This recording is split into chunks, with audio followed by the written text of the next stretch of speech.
Assalamualaikum warahmatullahi wabarakatuh.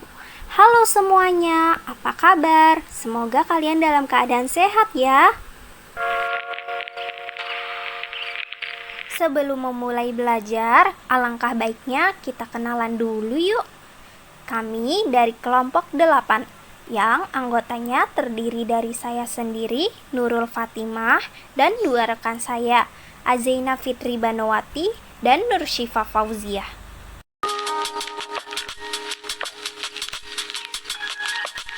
Materi yang akan kita pelajari yaitu representasi graf, yang terdiri dari matriks ketetanggaan, matriks bersisian, dan senarai ketetanggaan.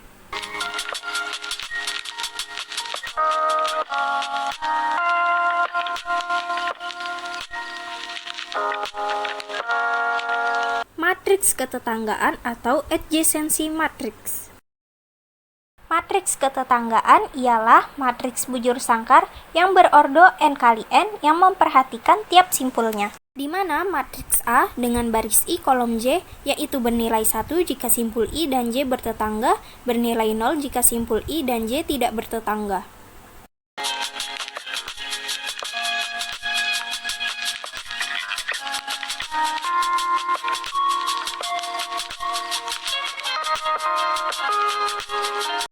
Di sini terdapat 3 contoh kasus graf. Pada graf A adalah graf sederhana dengan 4 simpul, maka matriksnya akan berordo 4 kali 4, di mana simpul 1 bertetangga dengan simpul 2 dan 3. Maka pada baris 1 kolom 2 dan baris 1 kolom 3 akan bernilai 1, sedangkan baris 1 kolom 1 dan baris 1 kolom 4 bernilai 0, karena tidak bertetangga.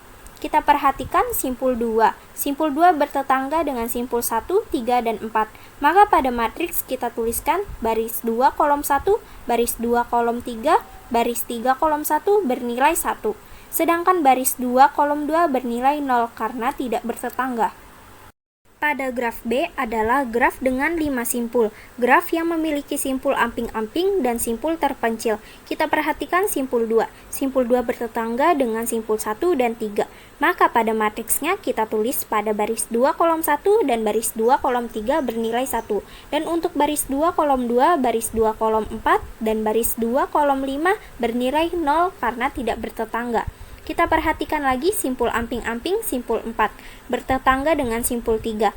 Maka pada matriksnya kita tuliskan baris keempat kolom ketiga bernilai 1, sedangkan baris keempat kolom lainnya bernilai 0. Pada graf C merupakan graf ganda berarah. Pada graf berarah, arahnya harus diperhatikan, di mana jika simpul mengarah ke simpul lainnya maka bernilai 1. Jika simpul tersebut tidak mengarah ke simpul lainnya maka bernilai 0. Kita perhatikan simpul 1 bertetangga dengan simpul 2 dan 3, namun simpul 1 hanya mengarah ke simpul 2. Maka pada baris 1 kolom 2 bernilai 1. Dan untuk baris 1 kolom 1, baris 1 kolom 3, dan baris 1 kolom 4 bernilai 0. Kita lihat simpul 2. Simpul 2 bertetangga dengan simpul 1, 3, dan 4. Maka pada matriksnya kita tulis baris 2 kolom 1, baris 2 kolom 3, dan baris 2 kolom 4 adalah 1. Sedangkan untuk baris 2 kolom 2 bernilai 0.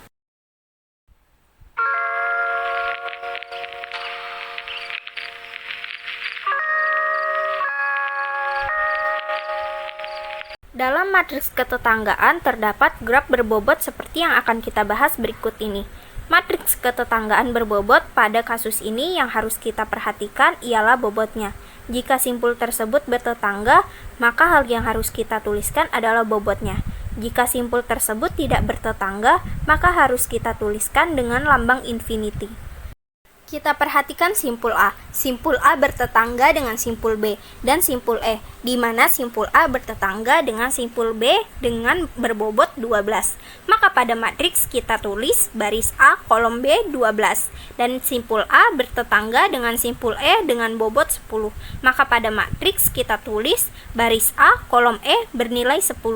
Dan untuk yang lainnya kita tandai dengan lambang infinity pada baris A kolom A, baris A, kolom C, dan baris A, kolom D.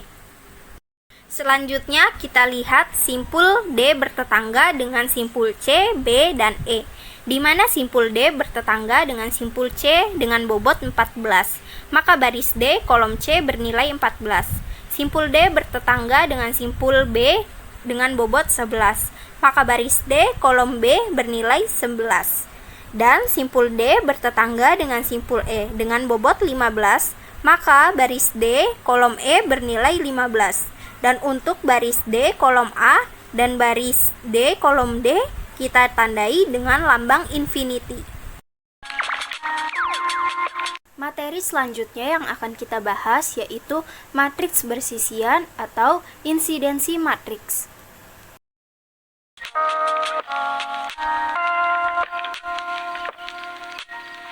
Matriks bersisian yaitu berhubungan dengan simpul dan sisi, di mana di dalam matriksnya berordo n kali n atau n untuk simpul dan n untuk sisi. Matriks A dengan baris I dan kolom J bernilai 1 jika simpul I bersisian dengan sisi J, dan bernilai 0 jika simpul I tidak bersisian dengan sisi J.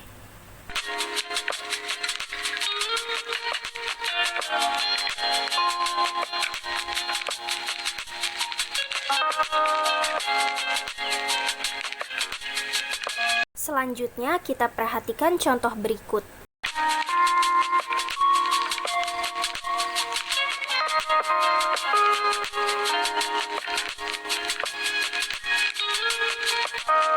Graf tersebut terdiri dari 4 simpul dan 5 sisi, di mana pada barisnya kita tuliskan 4 dan pada sisinya kita tuliskan sebagai kolom.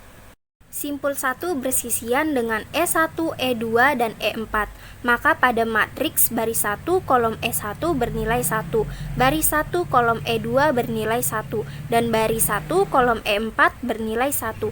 Sedangkan yang tidak bersisian baris 1 kolom E3 dan baris 1 kolom E5 bernilai 0, begitu juga seterusnya. Selanjutnya, materi terakhir yang akan kita bahas yaitu senarai ketetanggaan atau adjacency list.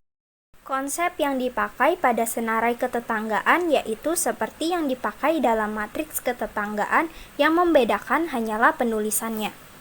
Seperti contoh di bawah ini. Pada graf tersebut terdapat 3 buah simpul, yaitu simpul A, B, dan C. Kita buat tabel dengan 2 kolom. Kolom 1 kita tuliskan ketiga simpulnya, dan kolom selanjutnya kita tulis senarai ketetanggaannya. Pada simpul A bertetangga dengan simpul B dan C, maka senarai ketetanggaannya B dan C. Begitu juga untuk selanjutnya.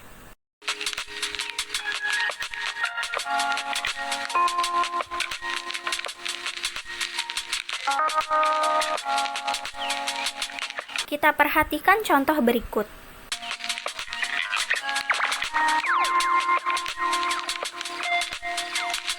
Pada graf A, terdapat 4 simpul untuk menjabarkan grafnya.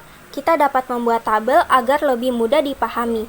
Kita perhatikan graf A. Kita tuliskan simpulnya 1, 2, 3, 4. Dan kita buat kolom selanjutnya yaitu simpul tetangga. Untuk simpul tetangganya, simpul 1 bertetangga dengan simpul 2 dan 3. Simpul 2 bertetangga dengan simpul 1, 3, dan 4. Selanjutnya dapat kita tuliskan.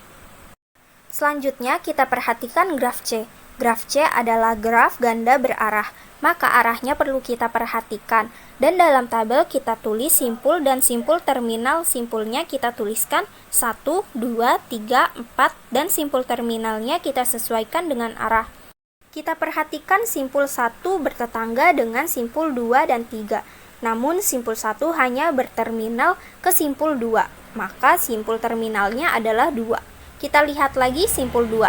Simpul 2 bertetangga dengan simpul 1, 3, dan 4. Dan terminalnya juga mengarah ke simpul 1, 3, dan 4. Maka simpul terminalnya adalah 1, 3, dan 4. Nah guys, penjelasannya sudah selesai nih. Gimana kalau sekarang kita latihan soal yuk, agar kita lebih memahami materinya.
Sekian dulu nih guys untuk video pembelajarannya. Semoga dapat bermanfaat ya. Sampai jumpa di video selanjutnya. Bye.